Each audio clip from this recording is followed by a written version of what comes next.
नमस्कार, आकाशवाणी देहरादून से प्रादेशिक समाचारों के साथ मैं गीता नेगी।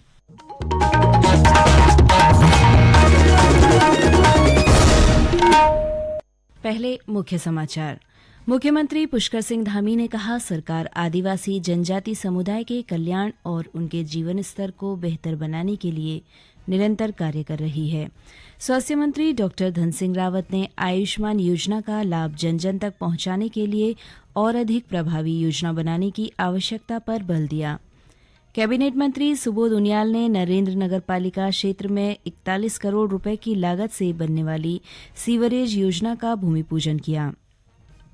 और राष्ट्रपति द्रौपदी मुर्मू 18 नवंबर को नई दिल्ली में अल्मोड़ा निवासी मोहन चंद्र कांडपाल को जल पुरस्कार से सम्मानित करेंगी।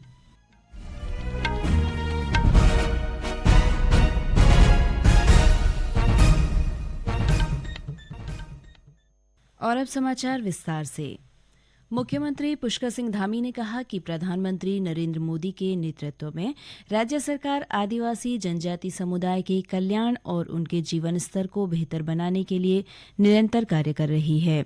नानकमत्ता में भगवान बिरसा मुंडा की 150वीं जयंती के उपलक्ष्य में आयोजित समारोह को संबोधित करते हुए मुख्यमंत्री ने कहा कि प्रधानमंत्री जनजाति उन्नत ग्राम अभियान के अंतर्गत उत्तराखंड में 128 जनजाति गांवों का चयन किया गया है। हमारी सरकार भी उत्तराखंड में के आदिवासी एवं जनजाति समुदाय के कल्याण के लिए उनके जीवन स्तर को बेहतर बनाने की दिशा में निरंतर कार्य कर रही है। प्रधानमंत्री जनजाति उन्नत ग्राम अभियान के अंतर्गत उत्तराखंड में 128 जनजाति गांवों का चयन किया गया है, जिसके माध्यम से चयनित गांवों में बुनियादी सुविधाओं का विकास, आर्थिक सशक्तिकरण, बेहतर शिक्षा व्यवस्था और स्वस्थ जीवन को बढ़ावा दिया जाएगा। यही नहीं, हमारे राज्य में 4 एकलव्य आदर्श आवासीय विद्यालय कालसी, मेहरवाना, बाजपुर व खटीमा में संचालित हो रहे हैं, जिससे जनजाति समुदाय के छात्रों को निःशुल्क शिक्षा एवं हॉस्टल की सुविधा प्रदान की जा रही है। इसके साथ ही देहरादून के चकराता में और उधम सिंह नगर के बाजपुर में नए आवासीय विद्यालयों का निर्माण तेजी से चल रहा है। इस अवसर पर श्री धामी ने 9 करोड़ 68 लाख रुपए की लागत वाले महाराणा प्रताप राजकीय महाविद्यालय नानकमत्ता का शिलान्यास किया और नगर निकाय श्री नानकमत्ता के 1 करोड़ रुपए की लागत से निर्मित भवन का लोकार्पण किया। कार्यक्रम के दौरान मुख्यमंत्री ने नानकमत्ता बांध को पर्यटन स्थल के रूप में विकसित करने, खटीमा के नवनिर्मित बस स्टैंड का नाम महाराणा प्रताप रखने सहित 7 घोषणाएं की।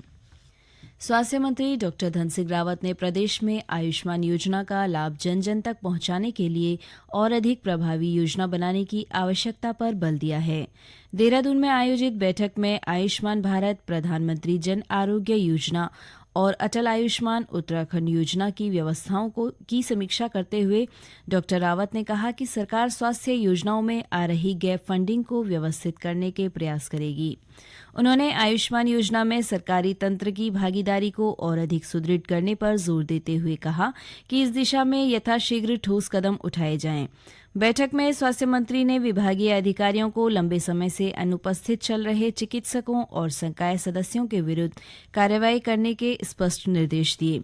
इसके साथ ही चिकित्सा शिक्षा विभाग के अंतर्गत मेडिकल और नर्सिंग कॉलेजों में चल रहे निर्माण कार्यों को समय पर पूरा करवाने के निर्देश भी अधिकारियों को दिए। भारत सरकार के सामाजिक न्याय एवं अधिकारिता मंत्रालय की ओर से संचालित नशा मुक्त भारत अभियान के अंतर्गत रुद्रप्रयाग जिले में जागरूकता की दिशा में लगातार विभिन्न कार्यक्रम आयोजित किए जा रहे हैं।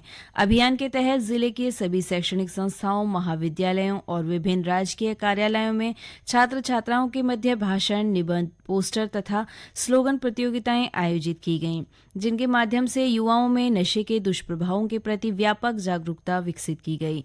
अभियान की 5वीं वर्षगांठ के उपलक्ष्य में 18 नवंबर को मुख्य कार्यक्रम रुद्रप्रयाग के अगस्त मुनि में आयोजित किया जाएगा। इस अवसर पर प्रधानमंत्री नरेंद्र मोदी पंजाब से इस कार्यक्रम को वर्चुअली संबोधित करेंगे। आकाशवाणी के देहरादून केंद्र से प्रसारित किए जा रहे हैं। ताजा समाचार के लिए आप हमारे सोशल मीडिया एक्स व Facebook page Akashvani news Uttarakhand को फॉलो कर सकते हैं। साथ ही ये समाचार हमारे YouTube channel Akashvani news Uttarakhand पर भी उपलब्ध हैं।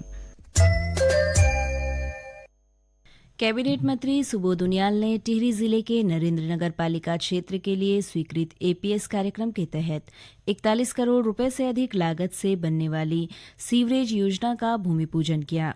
इस अवसर पर उन्होंने जिला खेल विभाग में राष्ट्रीय स्तर का जिम बनवाने और नरेंद्रनगर में खेल छात्रावास बनाने की घोषणा भी की। इससे पहले सरदार वल्लभ भाई पटेल की 150वीं जयंती के अवसर पर कैबिनेट मंत्री की अगुवाई में सैकड़ों छात्र छात्राओं ने नरेंद्रनगर स्थित राजकीय इंटर कॉलेज से टाउन हॉल तक पदयात्रा निकाली।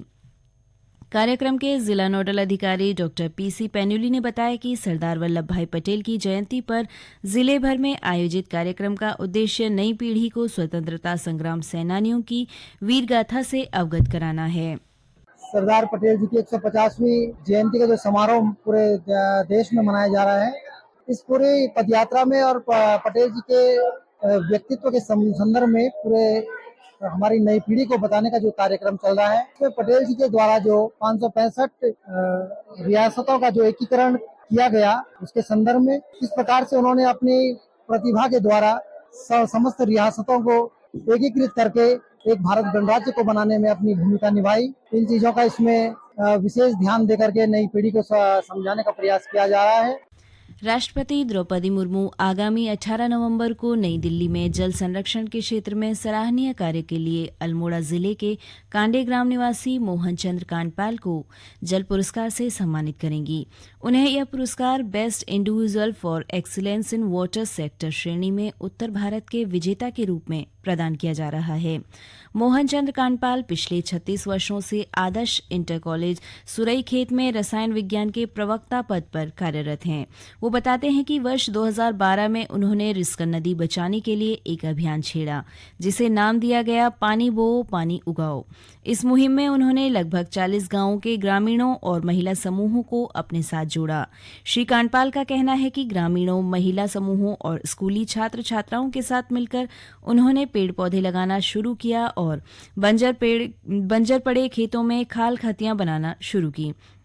उनकी यह मुहिम रंग लाई और आज पूरे क्षेत्र के सूख चुके नौले फिर से पानी से लबालब भरे हुए हैं। हम लोग ने एक नारा दिया, पानी बो पानी उगाओ। इस नारे के तहत लोगों से अपील करी, क्योंकि मैं एक ही इंटर कॉलेज में 36 साल से लगभग टीचर हूं, तो बहुत सारे विद्यार्थियों से मैंने कहा तुम लोग खेत छोड़ के चले गए हो, अब इन खेतों में हल जुतवाओ। हल नहीं जुतवा सकते हो तो एक खाव बनाओ जिससे कि खेत का पानी खेत में रुक जाए और वो बूंद के रूप में जो वर्षा के रूप में हमको मिलता है बीज, वो जमीन के अंदर चला जाए, वो नौले धारों में निकलेगा। ये सिलसिला चला। राज्यपाल गुरमीत सिंह ने हरिद्वार के रुड़की में एक निजी विश्वविद्यालय में दीक्षांत समारोह को संबोधित किया। इस अवसर पर राज्यपाल ने विद्यार्थियों को अपने जीवन में बड़े लक्ष्य निर्धारित करने, परिश्रम और अनुशासन के साथ कार्य करने और समाज तथा राष्ट्र के प्रति अपनी जिम्मेदारियों को निभाने की प्रेरणा दी। उन्होंने विद्यार्थियों से आग्रह किया कि वो बड़े और असीमित सपने देखें और उन्हें साकार करने के लिए निरंतर परिश्रम, दृढ़ संकल्प और सकारात्मक सोच अपनाएं। आधुनिक तकनीकी क्रांति, एआई, डेटा एनालिटिक्स, रोबोटिक्स और क्वांटम कंप्यूटिंग का उल्लेख करते हुए राज्यपाल ने विद्यार्थियों से लाइफ लॉन्ग लर्निंग अपनाने की अपील की। उन्होंने कहा कि भविष्य में वही युवा नेतृत्व करेगा जो सीखना बंद नहीं करेगा और नई तकनीकों को आत्मसात करेगा। अंत में मुख्य समाचार एक बार फिर।